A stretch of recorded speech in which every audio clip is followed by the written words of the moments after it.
you know of a case where a team recruits a player to replace another player in the same position, and instead of one of them being disadvantaged, both benefit? Well, this was the case of Ron Harper, who you surely know from his close relationship with Michael Jordan at the Chicago Bulls. But believe us, there is much more to know about him. Join us until the end of the video to see just how good Ron Harper was playing on the Bulls with MJ. If a film based on Ron Harper's life were to be made, the tagline would read, "He had a stutter when he was a kid. The injuries marked him forever. He got over it, learned how to be useful, and got 5 titles in 6 years." You could go into detail later, but that only paints Ron Harper as the resilient player he was. From the Chicago Bulls to the Los Angeles Lakers, the outsider managed to survive despite the multiple injuries that affected him during his NBA days. Neither the breaks in his knees nor the blows to his ankles. Nothing managed to break him down, and year after year he adapted to keep himself valuable and productive on each and every team he had the chance to play on.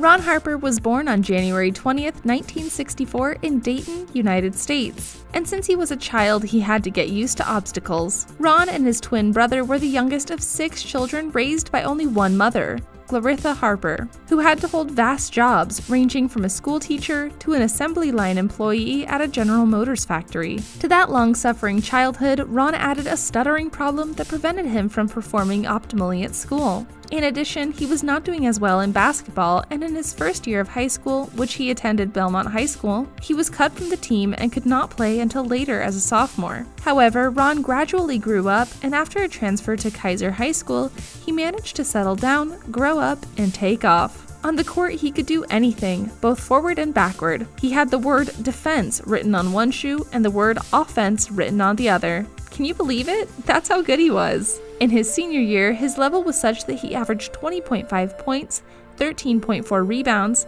5 assists, 5 steals, and 6 covers. Along with this, he was selected to be part of the first team of the state of Ohio and managed to receive a diploma in 1982, overcoming constant academic problems. The Miami, Ohio Redskins accepted him and put him in a special education program that allowed the player to overcome his stuttering, increasing his reading rate and his ability to grow as a student. In fact, at his junior age, such was his level of recovery that he spent time with children who shared this speech disability. Then, with his higher self-esteem, Ron did in the rectangle of play what he was meant to do. In his first year, he averaged 12.8 points and 7 rebounds. In the second, 16.3 and 7.6. In the third, 24.9 and 10.7. And in the last, 24.9 again, including a MAC conference tournament record of 45 points on March 8, 1985. He was also the first MAC player to achieve a triple-double, 38 goals, 19 rebounds, and 12 assists, and was again voted Conference Player of the Year and member of the second All-American team.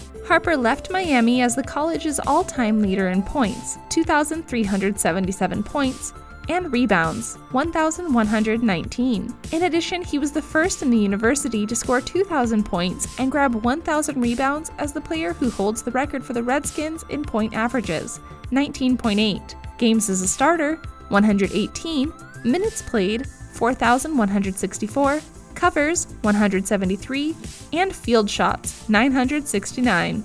He was definitely a college star, and with his educational problems solved, Ron was ready to go to the NBA. So it was that the Cleveland Cavaliers selected him in the pick 8 of the 1986 draft, and his impact was immediate. He made his debut on November 1st of that year, and just 10 days later, he scored 34 points against the Sacramento Kings. That season was his confirmation, and he finished with impressive numbers: 22.9 points, 4.8 rebounds, 4.8 assists, and 2.5 steals. In his second season, adversities called again, and he could only play 57 of the 82 games due to a big ankle injury in the second game of the season. Despite this, Ron managed to average 15.4 points, but his performance was a shadow compared to his first year in the league. In the following season, 1988-89, his numbers were very good again: 18.6 points, 5 rebounds, and 5.3 assists. And the Cleveland Cavaliers had a great run. However, their joy was cut short by one Michael Jordan, who, as seen in The Last Dance, eliminated him and his team in the first round after the legendary shot. Their paths would later cross again.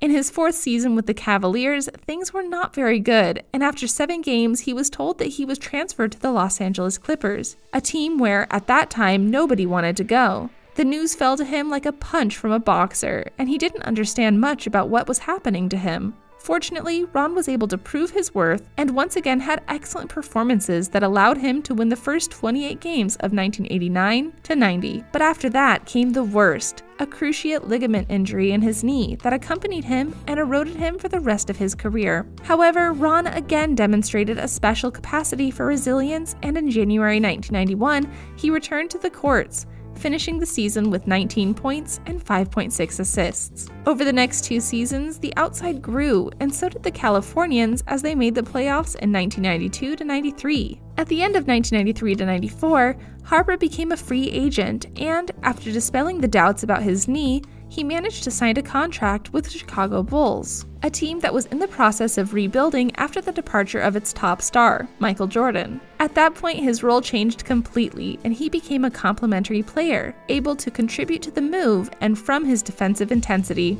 Let's see, when a player reaches 30 years in the NBA and has not won anything, and is not in a position to do so because he is not on a winning team, he begins to think about looking for a team that can lead him to win a ring, even being part of the rotation. The case of Ron Harper could have been something like that, but as if it were a wink of fate, Jordan decided to return to the team at the end of the regular season.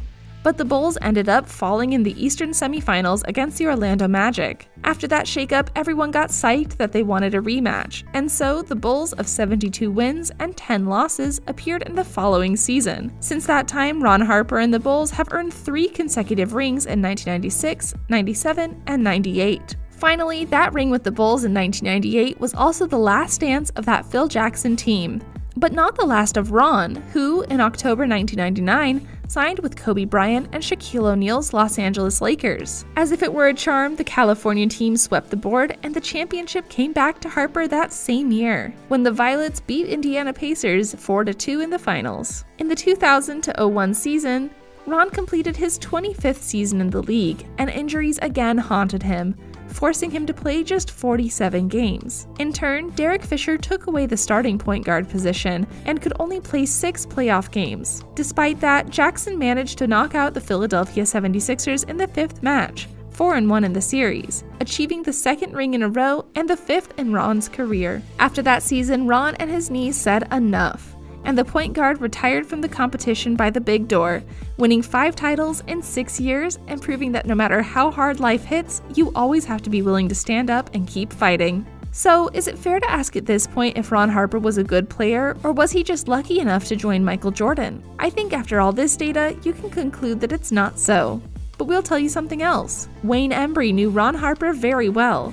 A few years earlier, the Cavaliers' general manager had trained at the University of Miami, Ohio, the same university that hosted this spectacular escort. He had first-hand technical information. No matter where you put him on the court, he'll hurt you from any position, said John McDougal, coach of Northern Illinois in 1985-86. As a player, he was a true outlander. Reports said that he defended like Paul Pressey, a real hound, and attacked the hoop with the joy and ferocity that Julius Erving did. At the beginning of his senior year, he wrote the word defense on his right shoe and mate on his left shoe. He finished the year with 24.3 points, 11.2 rebounds, 4.3 assists, 3.2 steals, and 2.3 blocks on average. No one had ever distilled such quality and strength in the Mid-American Conference, MAC. Playing, he looked like a robot, totally psyched up to destroy the opponent. He barely altered his mood. A former Primera B, Dan Palombizio, then a Ball State star, got Harper to explode in basketball. After scoring 10 points almost in a row, the former Lydia and Mallorca player questioned his MVP. Harper responded with 45 points, a record in the MAC tournament, and 18 rebounds. His level of popularity was so high that they dedicated a rap praising his figure. This bought him some problems, unfairly, after it was broadcast on a local radio and the copies were sold for $2 for charity. No one could exploit the rights of a college player whose name appeared in the rap. This uncomfortable situation would not affect the performance of the Miami star, who would graduate with a total average of 19.8 points, 9.3 rebounds, 2.8 assists, 2.3 steals, and 1.4 blocks. Now, yes, we leave you without arguments to underestimate poor Ron Harper. But if you have something else to say, leave us a comment and we'll give you a good bounce. And if you really enjoy our videos, consider subscribing to be on top of everything that's going on in the NBA with our exclusive point of view. We hope you guys enjoyed the video. Check out some of these videos on the screen that we're sure you'll love.